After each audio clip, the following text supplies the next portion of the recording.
Hello students, welcome to SDK Pathshala. Today we are on the chapter thermal phenomenon.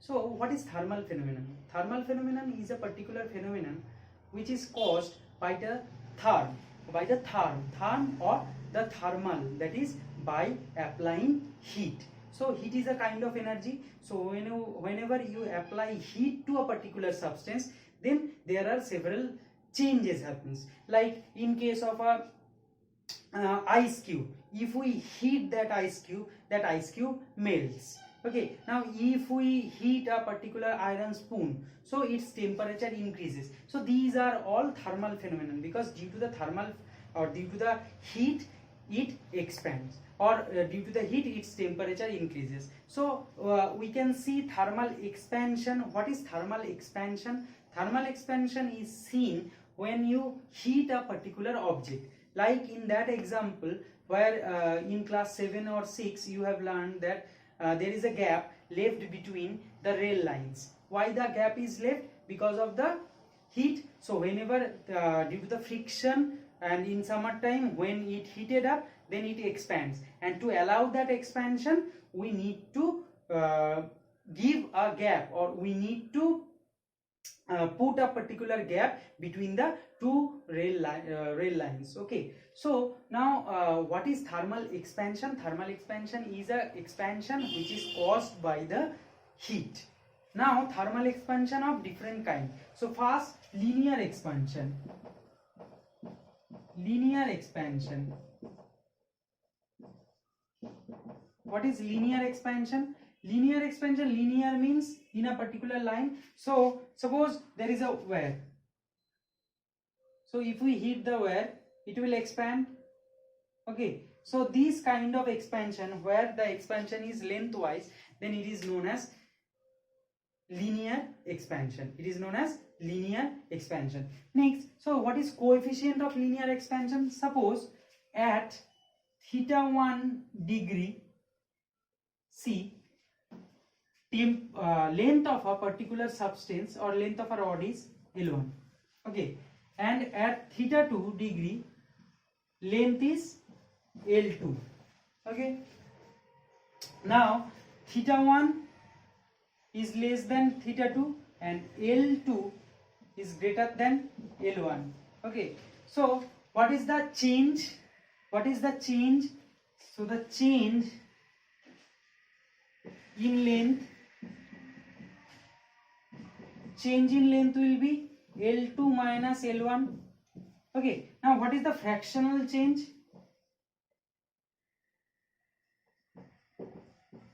Fractional change in length. What is the fractional change in length? L2 minus L1, and it changes from L1, so by L1. So fractional change in length for each degree rise in temperature. Okay, so for theta 2 minus theta 1, for theta 2 minus theta 1 degree C change, the fractional change is L2 minus L1 by L1. Okay, so for 1 degree change it will be L2 minus L1 by L1 into theta 2 minus theta 1. Okay, so this is known as alpha. Okay, alpha is the coefficient of linear expansion. So coefficient of linear expansion is defined as the fractional change in length for each degree rise in temperature. Okay, so we can write now alpha is equals to L2 minus L1 by L1 theta 2 minus theta 1, or we can write L2 minus L1 is equals to L1 alpha theta 2 minus theta 1, or we can write down L2 is equals to L1 into 1 plus alpha into theta 2 minus theta 1. We can write now.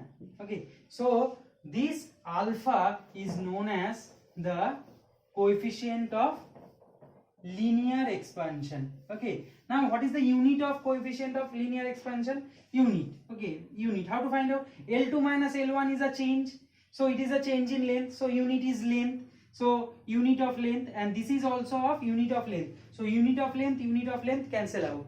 Suppose meter by meter or centimeter by centimeter, so cancel out, so only 1 by degree C, so it will be degree C to the power minus 1 or degree Kelvin to the power minus 1, because, or you can say Kelvin to the power, not degree Kelvin, Kelvin to the power minus 1. Why? Because change in Celsius scale is equal to change in Kelvin scale. Okay, now what is coefficient of superficial expansion or coefficient of surface expansion?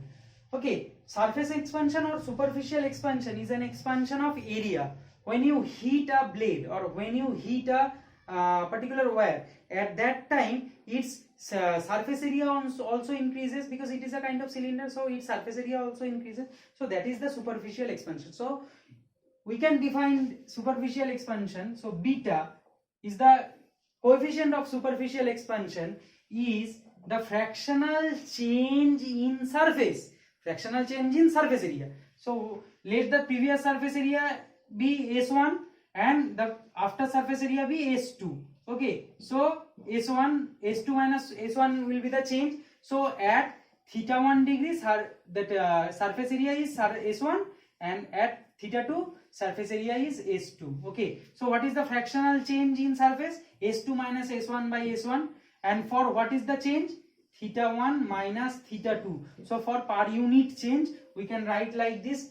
This is as like the previous one calculation. Okay, so fractional change in surface area for each degree change in temperature. Okay, because temperature change from theta 1 to theta 2. So for this temperature range theta 2 minus theta 1, the change, fractional change is this. So for each degree the fractional change will be divided. Okay, so like that, if at theta 1 degree centigrade, so what is volume expansion now? Volume expansion or coefficient of volume expansion is the fractional change in volume.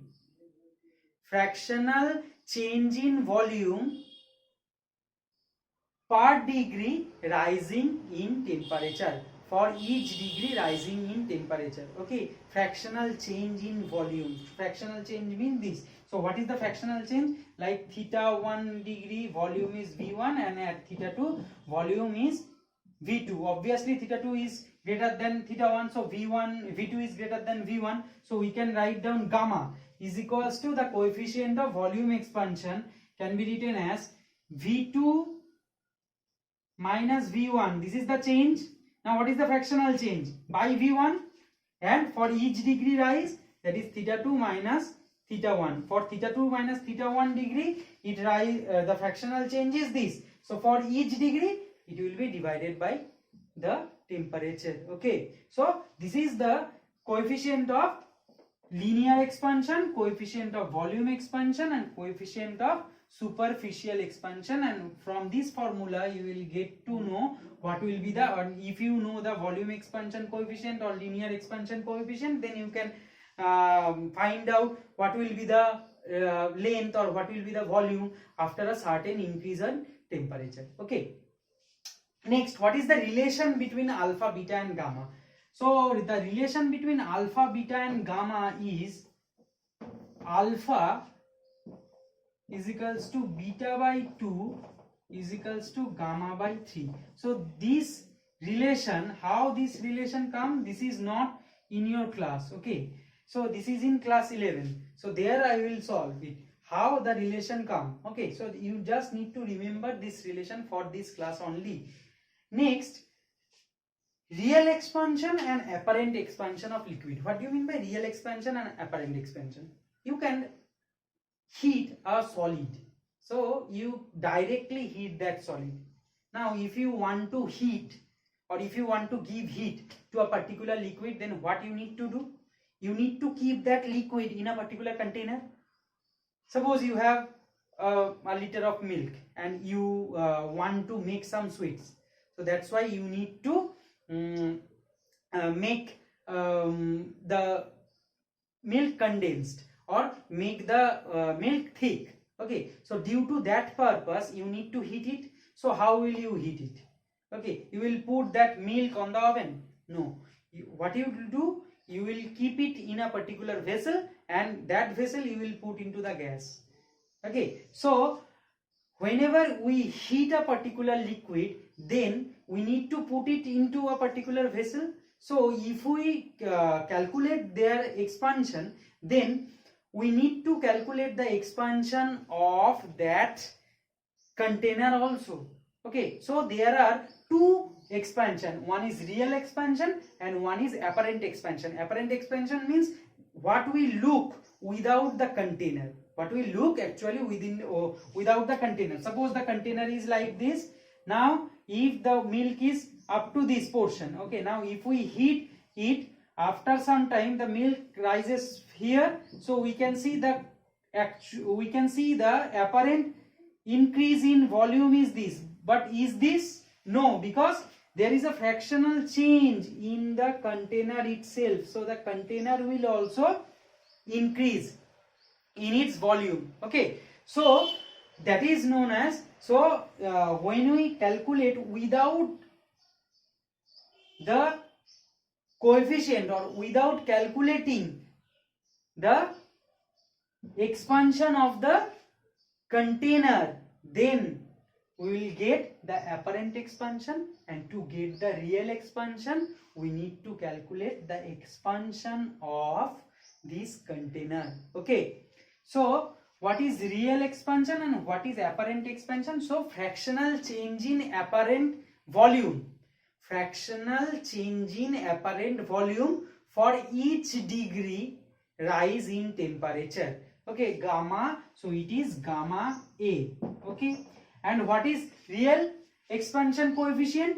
Gamma R, suppose real. So gamma R is the real expansion, real fractional change in volume per degree change in temperature. Okay, per degree change in temperature, that is for the real. And for apparent, a fractional apparent change in volume for each degree rise in temperature. Okay, so there is a relation, that is gamma R is equals to gamma A plus gamma G.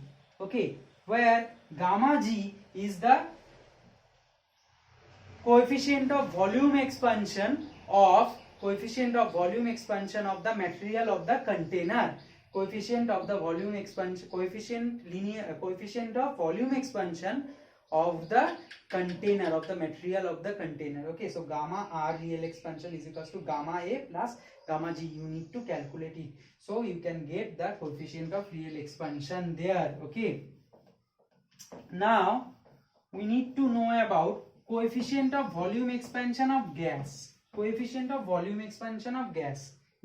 Coefficient of volume expansion of gas. Okay, so coefficient of volume expansion of gas, is it anything else? No, it is same. So that is the coefficient of volume expansion of gas is defined as the fractional change in volume of a gas for each degree rise in temperature. Okay, so we can write, suppose at 0 degree Celsius volume of a gas is V0. Now at theta degree Celsius the volume is V theta. Okay, now what is the coefficient of volume expansion of the gas? Suppose gamma. Okay, so gamma gas, so gamma G, suppose gamma G will be, gamma G, this is G for gas. Okay, so gamma G will be V theta minus V theta minus V0. This is the change. So what is the fractional change? By V0, because it changed from V0 into, it changed from 0 to theta, that is theta minus 0. that is you can write down v theta minus v0 by v0 into theta. Okay, so this is the coefficient of volume expansion, okay, of a particular gas. Now we can write down now, that is v theta minus v0, v theta minus v0 is equals to gamma v0 into theta, okay, or we can write down v theta is equals to v0 into 1 plus v0, v theta is equals to v0 into 1 plus gamma into theta. Okay, we can write down this equation. Now from Charles' law, we know now, from Charles' law, we learned Charles' law in that chapter of what? In the chapter of gas. Okay, so in that chapter we have come to know that what is the Charles' law. In Charles' law we have come to know that for each degree rise or fall in temperature there is a change in volume, and volume change by 1 by 273 part of the volume at 0 degree Celsius. Okay, so suppose from Charles' law we have come to know that if V0 is the volume at 0 degrees Celsius, so V1 will be the volume at 1 degree Celsius. So for 1 degree Celsius it will be V0 plus 1 by 273 part of V0.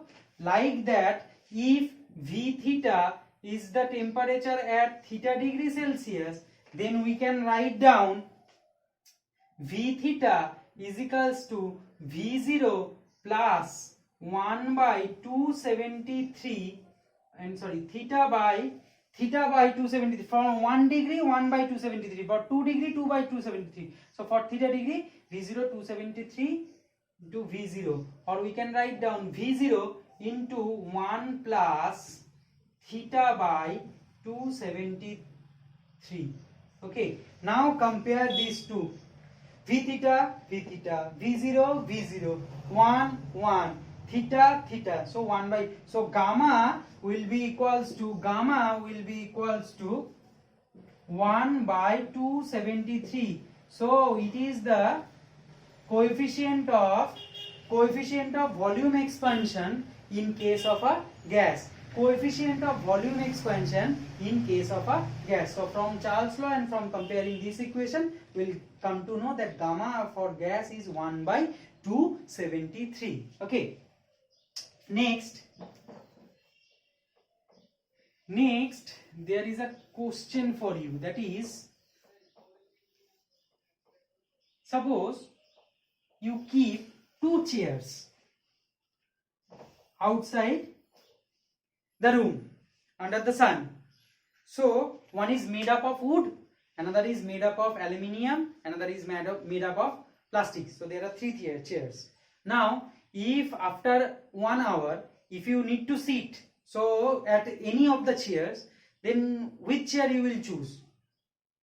Obviously the chair made up of iron. No, the chair made up of wood.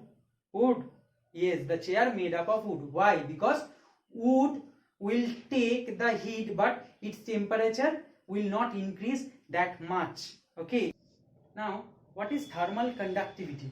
Thermal conductivity is the property by which a substance conduct heat. Okay, so generally thermal conductivity of 2 different materials are different. I mean to say that if you give same amount of heat to two particular bodies, will they conduct evenly, or will they conduct same amount of heat in same time? No, they will not conduct, or they can't conduct, because they are made up of different material. Okay, so the temperature also increases in different cases of different. Okay, so like for example, in case of Eisenhower experiment, we can see, suppose there is or in case of cooking, I am giving an example. There are 2 spatula or 2 spoons. which are made up of, one is made up of wood and another is made up of iron. Now if we put that or put those two spoons separately on a cup of tea, then in which case you will feel the heat faster, okay, because the cup of tea is hot, okay, so that heat is conducted by the wood spoon and by that spoon made up of steel. So in case of steel you can feel the heat more quickly. Why? Because it can quickly conduct the heat, so the conductivity is different. So in case of Eisenhower experiment, what is the Eisenhower experiment?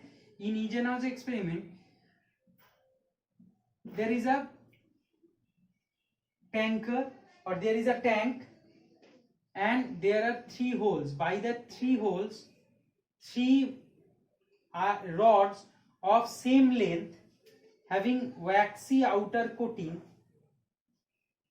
is fixed there, okay, and when he put hot water, then after observing a certain amount of time,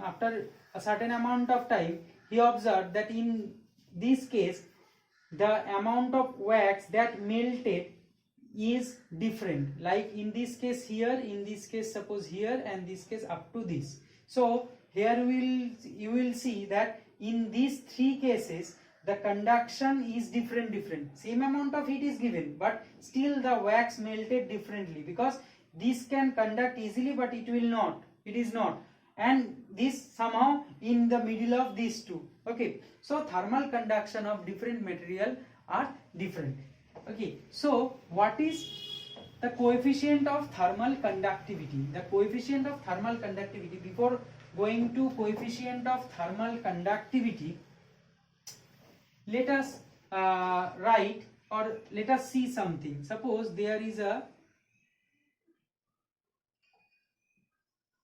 parallelopipe. So this is a 3D figure, so draw this, okay. Now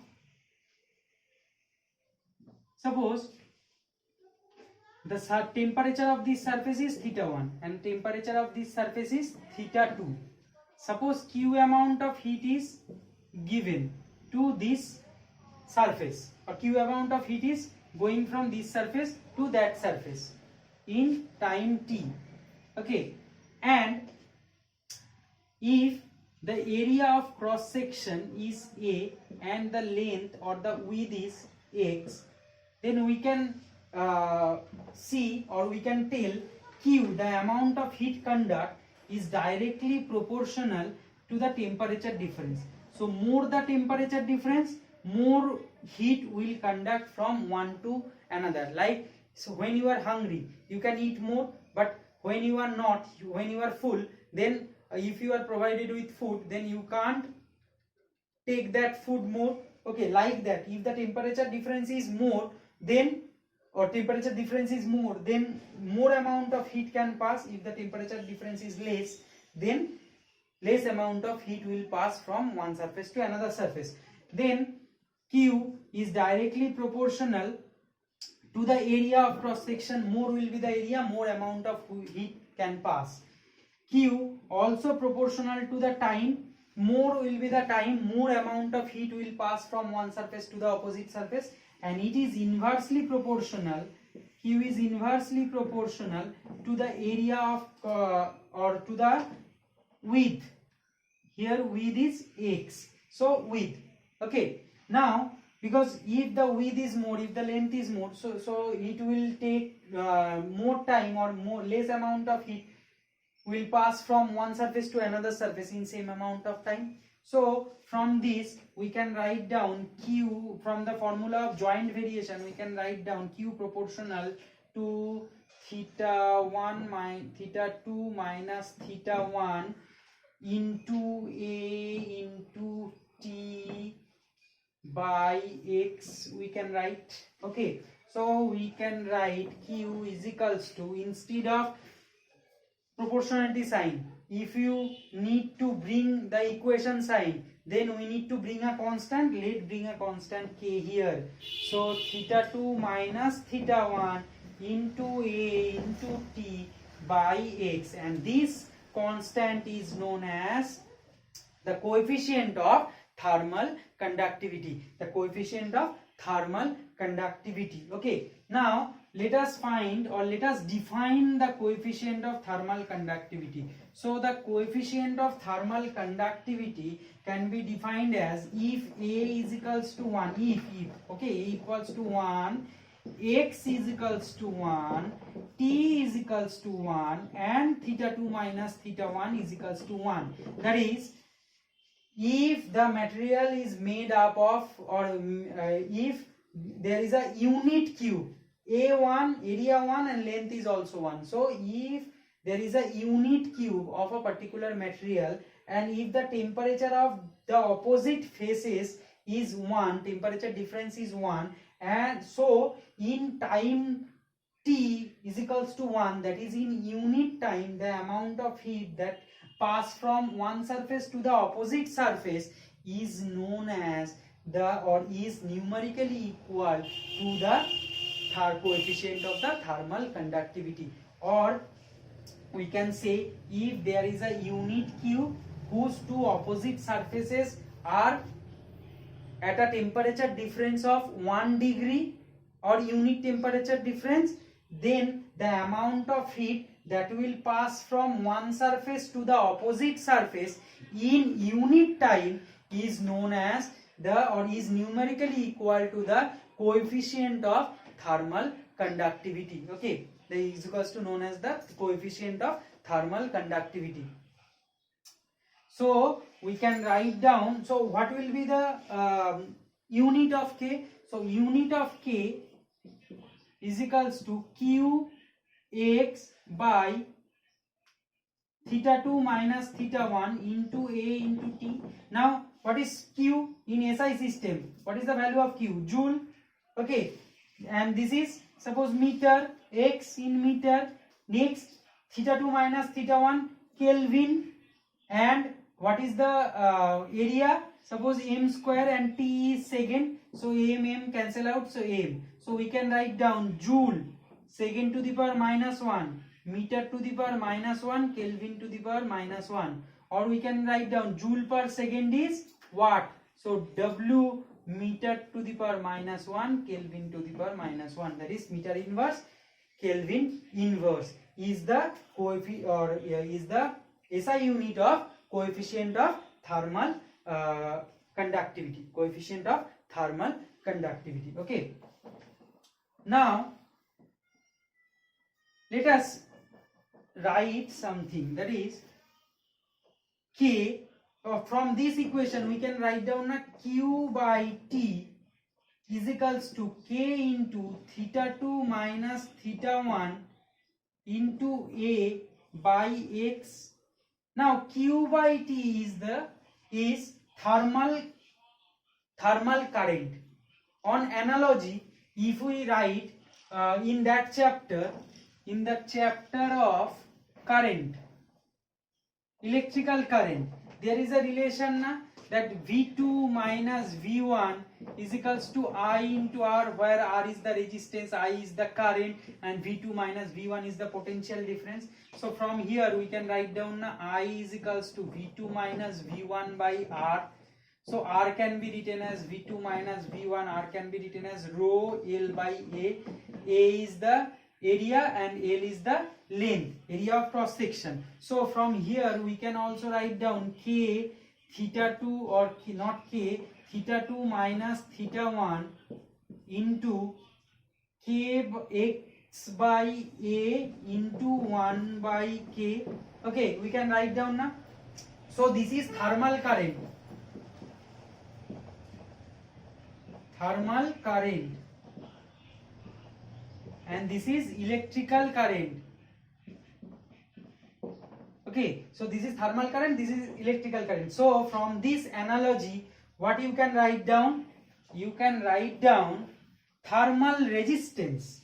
So thermal resistance, this is the resistance R. So here this is R. So R can be treated as like this. If we analyze this, so we can equating this, or we can write down by the analogy that this is as like as the resistance, here the electrical resistance and here the thermal resistance.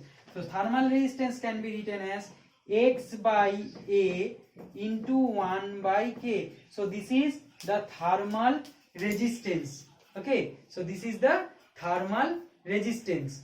And another thing, in this case, suppose if we compare these two quantities, rho L by A and here X by A into 1 by K. Okay, so L by A, X by A, X is the length, here L is the length, here A is the area, here A is the area. So we can write down rho is equals to 1 by K. Okay, so this is known as thermal resistivity. Okay, so the reciprocal of thermal conductivity,